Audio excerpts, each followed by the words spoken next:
납이라는 게 드린다, 바친다라는 거고요. 속이라고 하는 걸 이제 바치는 거예요. 자, 그러면 노비가 돈을 바치면, 속을 바치면 신분에서 벗어날 수가 있게 돼요.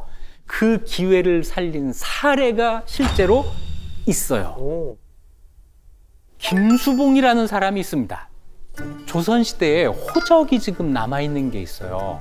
경상도 단성현에 호적이 남아있는데 이 김수봉이라고 하는 사람의 집안 내력이 이렇게 그려집니다. 여기 김수봉이 있죠? 네.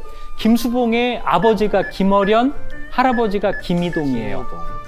김수봉의 부인은 이름이 안 나와 있습니다. 네. 호적에. 그런데 장인 이름이 이금금이라고 되어 있어요. 여기에 빨간 글씨는 그 사람의 지위예요. 지위가 김수봉은 납속 통정대부라고 되어 있습니다. 통정대부는 굉장히 높은 관직이에요. 정삼품 관직입니다. 그런데 그냥 통정대부가 아니라 납속 통정대부입니다. 그러면 앞에 납속이 붙은 거면 돈을 내고 산 통정대부. 라고 하는 거죠. 근데 이 관직에 오를 때 노비가 돈 내고 관직을 살 수도 있지만 일반 평민도 돈 내고 관직 살 수 있어요. 이것도 납속으로 하기 때문에 요 납속 통정대부만 가지고 김수봉의 신분은 지금 알 수가 없어요.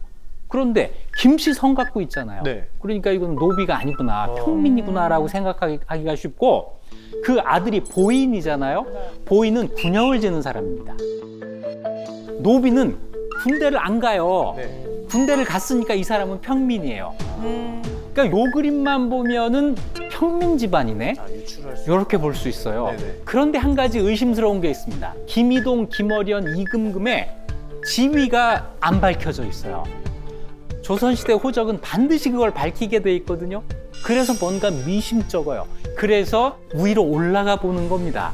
이 집안에 자 39년 전 호적으로 바꿔봤더니 김수봉 자리에 수봉, 김씨성이 없고 산호비라고 명시되어 있고 주인이 심정량이라는 사람이라는 것까지 밝혀져 있습니다. 아까 그 이름이 안 나왔던 수봉의 부인은 자목이고 사비, 산호비죠. 네. 그리고 주인은 도시담이라고 밝혀져 있습니다. 분명하게 수봉과 자목 부부는 산호와 사비가 되는 거죠. 네. 위로 올라가 볼까요? 수봉의 아버지는 김어련이라고 되어 있었는데 39년 전 호족에는 네. 갓복이라고 되어 있습니다. 그리고 갓복이 산호라고 되어 있습니다. 할아버지는 모름으로 되어 있어요. 수봉의 부인의 아버지는 이금금이 아니라 금금이에요.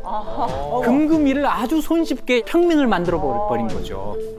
완전히 산호비들의 집안이었는데 이것이 39년 뒤에 평민의 집안인 것처럼 바뀌어 있잖아요. 그러네. 뭐 가지고 오게 된 거죠? 납속.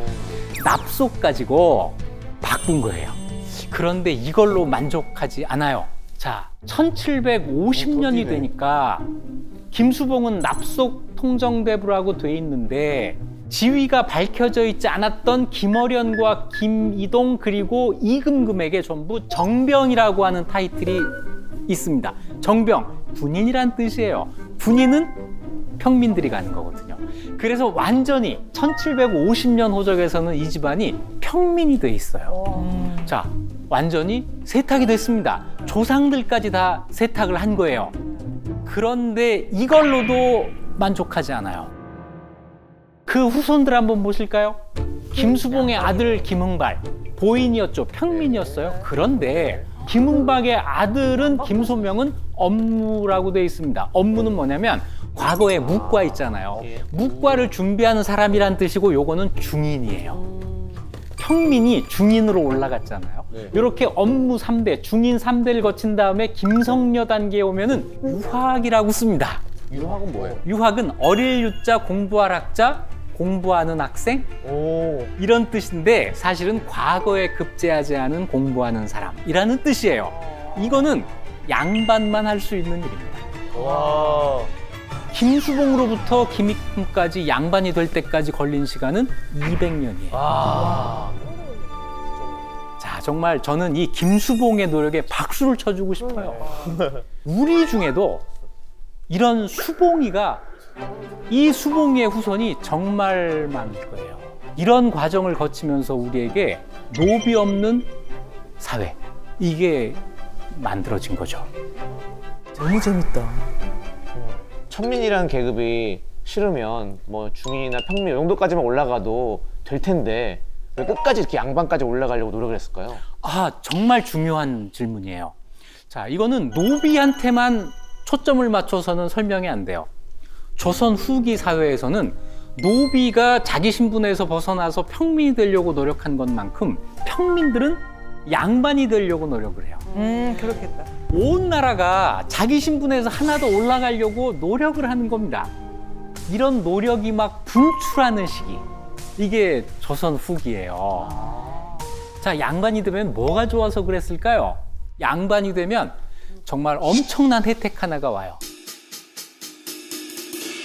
군대를 안 갑니다.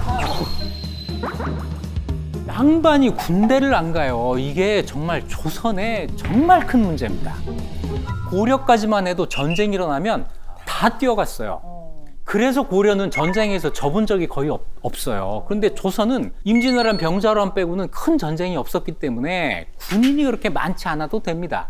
그래서 조선에서 선택한 방법은 뭐냐면 군대에 오는 대신에 세금을 내라. 이걸 군포라고 하거든요.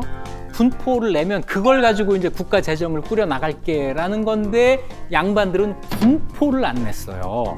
군대도 안 가고 군포도 안 내고 군하고 관계되는 일은 아무것도 안 한 겁니다. 이런 문제가 있었어요. 그런데 조선시대 일반 농민의 국가에 대한 의무 3가지 가운데 가장 부담이 컸던 것이 군포의 부담이었거든요. 이걸 면하기 위해서 양반이 되려고 했던 겁니다.